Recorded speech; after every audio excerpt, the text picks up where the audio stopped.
అట్లా చెప్పండి. మాకు వైఎస్ఆర్తో శత్రుత్వం లేదు, పార్టీ సిద్ధాంతంలో శత్రుత్వం లేదు. ఆయన ఫ్రాక్షన్ చూపించినాడు. ఎన్నేళ్ళు? 5 సంవత్సరాలు కౌన్సిలర్లు కొట్టినాడు, అందరినీ కొట్టినాడు, అంతా చేసినాడు. ఆయన మాటలు వినండి, అన్ని ఫ్రాక్షన్ మాటలే. వాళ్ళ ఇంట్లోకి పోయి నా కొడుకుని వాళ్ళ బెడ్రూమ్లోకి పోనేనా? ఏం మాట్లాడదు రాజకీయ నాకు మాటలా? నేను జగన్ కూడా చెప్తానా, మళ్ళీ 3 ఏళ్ళు కొడతారా? అంతవరకు మేము ఊరుకుంటారా? ఆడపిల్లలు గౌరవిస్తారు, ముందుకు వస్తారు. మీరు చేసిన పని మేమే చేస్తే అనుకోండి. మన దగ్గర చెప్తున్నా, దయచేసి వైఎస్ఆర్ పార్టీ వాళ్ళకి, వాడు ఫ్రాక్షన్ చేస్తాను కాబట్టి నేను ఫ్రాక్షన్ చేస్తానా? ప్రజాసమబద్ధంగా పోయింటే నేను ఇవి చేయను. 175 కాన్స్టిట్యూన్సీలో 174 కాన్స్టిట్యూన్సీలు ఎలా పోయినాయి?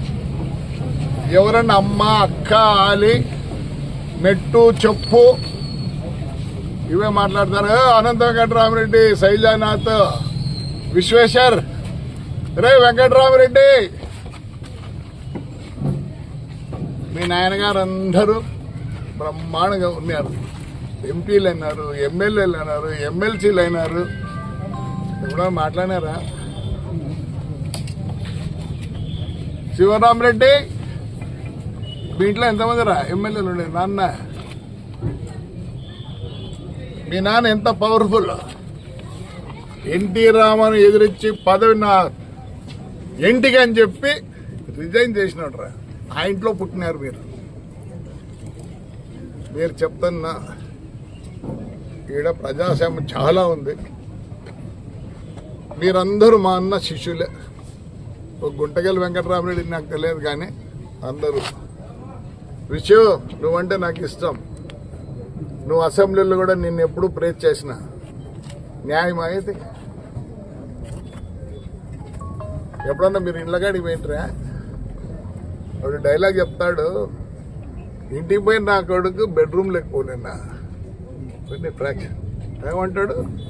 ఎలక్షన్లు, మున్సిపల్ ఎలక్షన్లో నా కొడుకు నిలబడన్ని, నేను కానీ, నా భార్య కానీ, నా కొడుకులు కానీ నేనేం వద్దని లేదు. మరి ప్రజలు ఏం తీర్పిచ్చినాడు? లాస్ట్కు రాజశేఖర రెడ్డి కొడుకు జగన్ కూడా ఒకటే తలిచినాడు. ఆ పొద్దు వాళ్ళ నాయన నన్ను ఎంత ప్రేజ్ చేసేవాడో. ఇలా బామడితే ఆడ కడప మేయర్గా ఉన్నప్పుడు అని ఎప్పుడు నీతులు చెప్పేవాడు, పోయి ఆడ చూసుకొని రాపారని. అదే ఐడియా జగన్ కొన్నింది. నేను చెడగొడతా వీనికి ఇస్తే అని అందరినీ కౌన్సిలర్లు ఎక్కడెక్కడో ఏమో చేసినారు. మైదుకూరులో ఏమో ఆడ గెలిచినారు. నిజం చెప్తాను, ఊరి చెడిపోతుందనే ఆ పొద్దు జగన్ రెడ్డి నన్ను వదిలిపెట్టినాడు. ఎంతసేపు ఒక సెకండ్ ఒక రిపోర్ట్ ఇచ్చి కౌన్సిలర్ వాళ్ళ అమ్మతోనో వంటి పోలీసులు పంపించింటే, sir there is a complaint, ఇచ్చేస్తాం సార్ అని. బద్వేల్లో అదే మైదుకూరులోనూ అదే జరిగింది.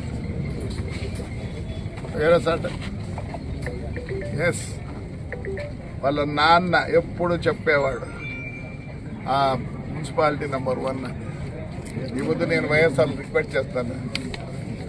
నేను 24 పేర్లు ఇచ్చిన, అది కూడా పక్కన రాసిన. ఏమి రాసిన?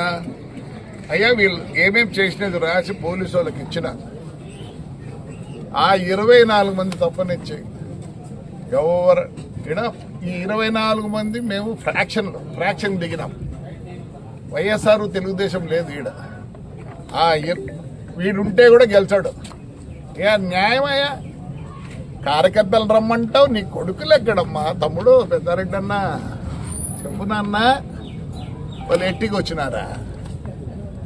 నువ్వు ఫ్రాక్షన్ మొదలుపెట్టినా నేను ఫ్రాక్షన్ ఎండ్ చేస్తాను. నువ్వు తాడిపత్రికి రాలేవు, ప్రజలు ఆగ్రహంగా ఉన్నారు. రా, నీకు హైకోర్టు ఆర్డర్ కూడా ఇచ్చింది. ఏమి ఇచ్చింది నీకు?